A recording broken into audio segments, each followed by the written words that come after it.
This is Dream Power Radio, the place where your dreams turn into reality. Here is your host, Debbie Spector-Weissman. Hello, hello, hello, and welcome to Dream Power Radio on the amazing Women and Men of Power Network, the world's leading positive programming network, powered by Raven International. I'm your host, Debbie Spector-Weissman, the Dream Coach.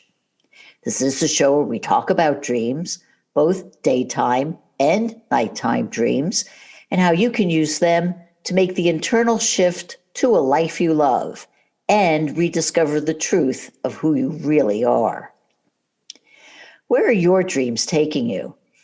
Are they giving you back the confidence you were born with? Are they giving you insights into how to solve today's problems, spark your creative juices, offering messages from loved ones, taking you to realms you've never before imagined? I sure hope so.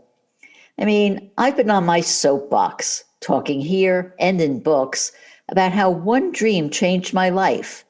A simple dream I might have tossed off as insignificant if I wasn't, at the time, learning how important our dreams can be for us.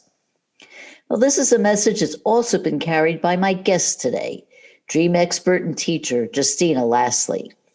Justina credits her dreams for changing her life path, and she's never looked back. She's the founder and director of the Institute for Dream Studies and the author of the books Wake Up to Your Dreams and Honoring Your Dream. Welcome back to Dream Power Radio, Justina. Thank you, Debbie. I'm really excited to be here. I love talking about dreams with you. Oh, that's wonderful, because I do too. So I'm going to ask you, Justina, where are your dreams taking you today? Wow, they have been so important in my dealing with everything that's gone on the past year. I don't know how people are surviving that are not paying attention to their dreams, because mine have been so supportive and encouraging, sometimes very frightening, but helping me realize how emotionally involved I was when I was trying to stay away from that fear and dread. And so I think so much of my dreaming mind now is just in a survival kind of encouraging. There's still life and good life here ahead. Well, I tell you, my dreams certainly changed over the past year as well. And if there is one thing I think I got from my dreams, it was really drilling in a feeling of gratitude, just being able to get through each day by just looking at everything I have to be thankful for. And I credit my dreams for pushing me to say, yeah, pay attention to that. Yes, something happened to me recently with my dreams, and working on one, I realized there was a real trust issue going on in the dream. And I really worked with that. And in journaling about that dream, I realized one small twist and component of dealing with these challenges in the past year was trust.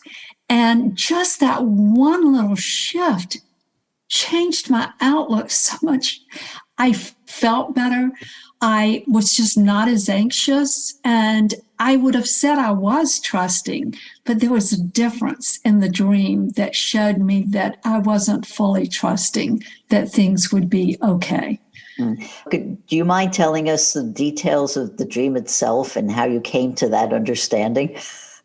Well, I won't go through all the details of the dream, but it was an interesting thing. I actually went into somebody's home that I didn't know. I really didn't know why I was going there.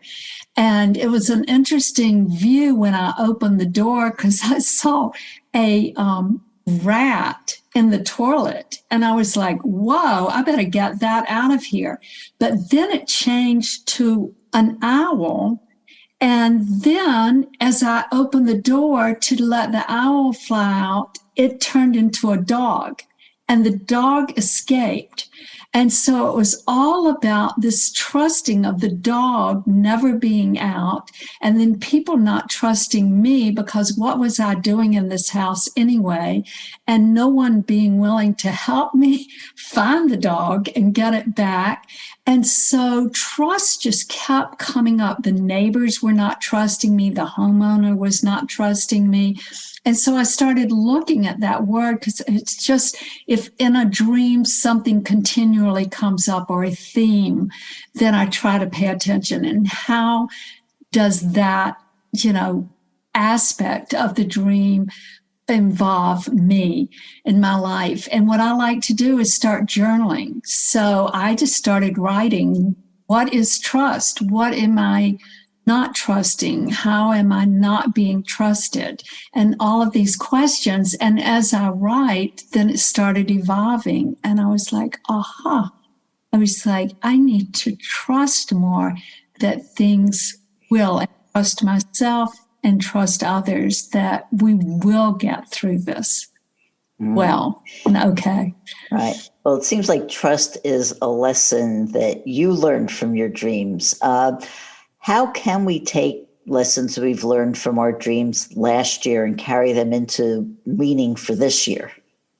Oh, wow. It's so important how our dreams are encouraging us. And here we are, at the first of the year, and we do have to we can look backwards and learn our lessons and look forward to meet our goals. So the main thing that I do is to just take time to think about what my goals are for the year ahead, and then look back at my dreams from the past year and just skim over them and see what the themes are. I like to see recurring themes of the dreams.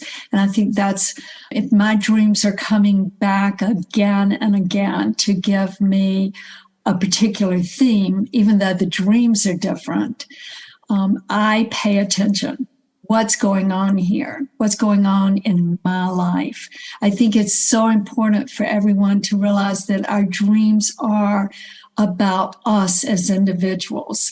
And we do have that collective aspect of the dream, and we're all dreaming for the world and for the qualities that we want in the world. But individually, if we look at our personal dreams, our nighttime dreams, and see how am I being represented in that dream. And as you know, Debbie, I'm all about looking at 3 aspects of dreams, trying to simplify this interpretation of dreams. So I look at the characters, I look at the emotions and the beliefs, and all the other things of the dream are important, but I realize that people aren't willing to spend the time to look at every aspect of the dream. So in the characters, when you ask, how can I learn and move forward in the year ahead, I look at these characters as aspects of myself. And just this past week, I have a dream group that I'm involved in and share my dreams. A shadow aspect of the dream came up that I found very interesting, an aspect that I would have totally said was not about me, that I would never act like that or do that. But in really uncovering it, unwrapping it, I am willing to open up to that and accept. I think that work this past week will change and shift my whole year ahead. It was an aspect of the work and expectations of myself and how I might actually not take care of myself, and sort of a martyr aspect, which is really embarrassing if you think about, like, why would I do that? But I had to look at this character and I think, why is he sacrificing himself to this pain, that he was going to be tortured and have his chest cut open? And so I looked at that, and it was really sort of frightening for me, but I'm so excited because it gives me a chance to make major changes in my life in 2021. And I'm going to do it. And it's very, you sound so excited about it too. I mean, it's wonderful. And I think your dream also points the benefit of sharing our dreams in dream circles and things like that. Absolutely. My Honoring the Dream is a handbook for dream group leaders. And I've always been an advocate for the past 30 years of the power of group work. And it's so important to not only tell people our dreams, but to listen to their dreams and listen to their reflection on my dream. And so that happened in this dream group because people ask questions like, why are you doing that? And I thought, when it happens in the dream, it's like, because that's what happened. But really, when I stop and think, why would I, if that is a part of me? It was another character in the dream. But you and I both know that if we take on the role of that character, we can learn a lot about ourselves. So dream groups, I can't say enough about the power of dream groups. And that's what I like too about this workshop that's coming up for me, the Gladwing workshop, is that you have other people involved in reflecting on the dreams in a very confidential and a very respectful way of what my dream would mean to them if it were their dream. And it's powerful work. Oh, yeah, because so many people can get so much from your dream that they wouldn't get otherwise if it hadn't been shared. And I know, because they can again take on my characters and see how that works with them. And as I took on that shadow character, it's interesting because people in the group want to make me feel better. Like, oh no, Justina, that would never be. I mean, you just have, trying to give. I was like, no, don't rescue me. I was like, I want to understand this. I want to get it. I want it to make a shift in my life. So it's very nice to have that support of a group around us. And the same with emotions. That was the second aspect that I really pay attention to. And sometimes we have a dream that, somebody will tell a dream and it's horrifying. I mean, people are being killed or stabbed and they're just telling it like they went to the grocery store and the people in the group are like, wow, that sounds really scary. And the person's like, no, it wasn't scary at all. And so sometimes we're hiding our emotions and our emotional impact. And by sharing in the dream and the emotions of the dream, we start going, why wasn't I scared? Why wasn't that a more fearful dream when people were being killed? And having to look at am I subduing these emotions and that may be causing a lot of anxiety? So I love to work with emotions and dreams too. It's powerful work too. Oh, absolutely. Well, Justina, you're an educator. You founded the Institute for Dream Studies and have workshops and all kinds of events like that. And you've come up with a formula that makes so much sense to me. Dreams plus action equals change. Can you talk to me about what this means in practice? Yes. Well, in writing Wake Up to Your Dreams, I really wanted to take what I had learned the past 30 years for myself and through my clients and simplify the process of dream work and help people understand the power of dream work. I am just always wondering why people aren't waking up to their dreams, because they have shifted my life in so many people's lives in so many ways. So this was something I kept thinking about, that dreams are given to each of us every night. 5 to 6 dreams a night. It's a gift. It's free. We got them. Our dreams have been with us 24/7. I call them our 24/7 inner therapist because they have been with us through each aspect of our life. And so what do we need to add to the dreams? We need to add the action. And whether that is starting to write down dreams, just tell somebody your dreams in the morning, take a Dream Synergy workshop, form a dream group to start discussing dreams with others.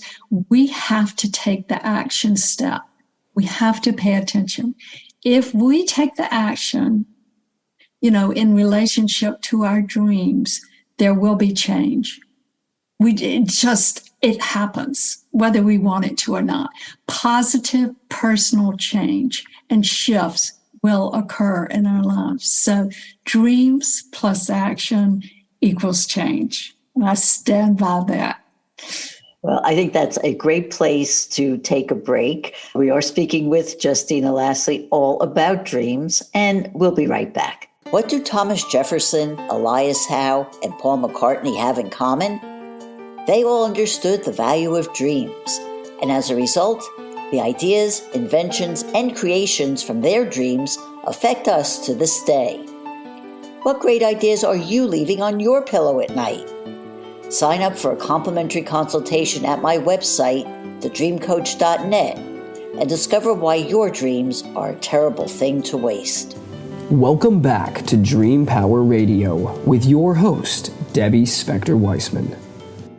Yes, welcome back to Dream Power Radio. I'm your host, Debbie Spector-Weissman, and we're speaking with Justina Lasley all about dreams. One of my favorite topics for sure. Justina, is there anything else that you look at when you figure out what your dreams mean? Yes, the third aspect of the dream synergy process that I think is so important is beliefs. And after working with people and their dreams for, say, a decade, I started watching how some people really made sustainable change. It really impacted their life, not just for a short period of time, but for years. And some people, that did not happen. It changed, but then I saw them moving back to old patterns. And so I wanted to know what helps sustain this change. And I started realizing that it was people's beliefs, their belief systems. We all have these systems of things we've learned through our childhood, through school, all of the things, impact of community, things we believe about ourselves, things we believe about the world. And if we do not look at those beliefs and we just hold them in our life and live by them, they often sabotage the growth and the personal change that we want to make. Say there's somebody that really believes that they will amount to nothing. They've heard this forever. You're lazy, you won't amount to anything. They hear this as a parental kind of thing. And it does not matter how much they strive to make changes in their life. That belief is the overriding belief that causes them to live out that belief and make it true about themselves. So what I get to people to do, and we do this in the Dream Synergy course, is to really look at all beliefs. And in my book, Wake Up to Your Dreams, it has a list of beliefs that may be things that we've carried around forever. Some of them support our lives, and some of them sabotage our lives. So I like for people to look and see what are their personal beliefs, and then actually explore it. Do I want to believe that anymore? And, most times people don't even realize they have a choice of changing their belief because they're not even aware. And so we have to be conscious of these beliefs. And then what I found too, at first, when I was working with beliefs, I encourage people to just if you don't want to believe that, just don't believe it anymore. But it it just, that hole got filled with something else. So now I encourage people to go back in and create a new belief to fill that space. And that seems to work much better. So, for somebody who says, I'm not going to amount to anything, then the new belief might be something about, actually, I am very capable and skilled and believe that I can succeed with anything that I want. I mean, that might be their new belief. And it's amazing that shift again that it makes when we change our belief. So are they able to make that shift just in their conscious life, or do their dreams help them? Oh, the dreams help so much. So in dream work, we go in, and I have exercises for that too, where we go in and look at the dream. And it's so much easier again to look at something else and see the beliefs than really understanding in my own life. So we look at the dream. What is each character acting? How are they basing their actions? What is the belief that supports the action of the character in the dream? And so we identify that and then look, is that a belief that you have in your life? And how does that support you or sabotage you in your life? It's big, powerful work, but very simple. Mm-hmm. But so needed. It's for so many people who just go through life not even realizing that they have these beliefs that are just keeping them down, keeping them small. I know. It's that and emotions that we don't even realize are limiting us so much when we have limiting beliefs and not expressing our emotions. And dreams are just the best at showing us different aspects of ourselves, our emotions that we're hiding, and our beliefs that are limiting us. Mm-hmm, absolutely. I want to take a little bit of a deeper dive into something you said earlier. When you were talking about your dream about trust, you said there was an owl and a dog and some other characters in it. I know that for somebody who may have a dream like that, they might want to go to a dream dictionary to see what an owl or a dog or something like that means. But you're a big advocate for creating your own dream dictionary, your own individual dictionary. How would somebody go about doing that? It's so important to look within first, because if our dreams are coming out of all of our experiences of our life, and they understand the things that were challenging, detrimental to us growing up, all of those things it already understands. So when it uses an object or an image to represent something, I know so much more what that represents than someone that has written a dream dictionary.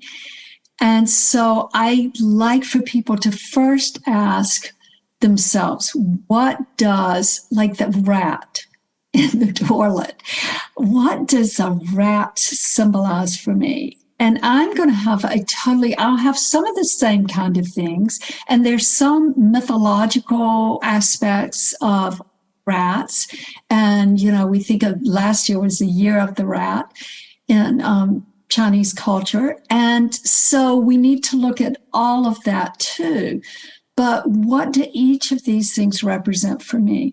So I encourage, and our students in the certification program have to create their own dream dictionary. And you can use an address book as a real easy thing to use because you've already got it alphabetized. And if I had an owl in my dream, which I did, then I would write owl. And what does the owl mean to me? And in dealing with the dream, I may come to other realizations that I first would not say, or in other dreams, I may have other owls, and I can add to that. And then that can be the first place that I go back to see, I remember I had a dream about an owl once, and here is what it really meant. And then maybe this dream several years later, I can reflect back on that. And I still use dream dictionaries that are based on mythology and symbolism through the ages, because some of that information that I don't know, but I do believe it is within us genetically, things that are represented because they're through so many cultures and stuff. So I do think those all have significance. So I did not disregard that information. Well, Justina, we're here talking about the importance of dreams and treating them with the seriousness they deserve. But do you ever find dreams just flat out funny? I do. I'm so glad you brought that up. I sometimes, when I'm working with a client and they are so serious telling me the dream, I have to just stifle a chuckle out because they're not ready for it yet because it's so serious. But I always feel like, for me, and I feel like God is guiding my dreams, and I'm totally open to, the aspects that people feel like how am I being guided by my dreams, and there are different feelings about that. But basically for me, I think I'm being told this is all serious and it's important, and change and personal growth is important, and your life is important. But lighten up and see some humor in your behavior. And I just love that part. And I try to really play with that in dreams and dream work. And it allows people to lighten up and see the humor in something that they were taking so seriously. Oh, it's hilarious. So you find the same thing, Debbie?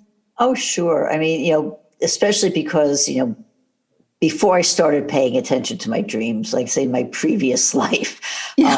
I was very serious. I took myself way, way, way too seriously. And I'm happy to say I don't do that anymore, which is it's just to the benefit, not only to me, but for everybody around me.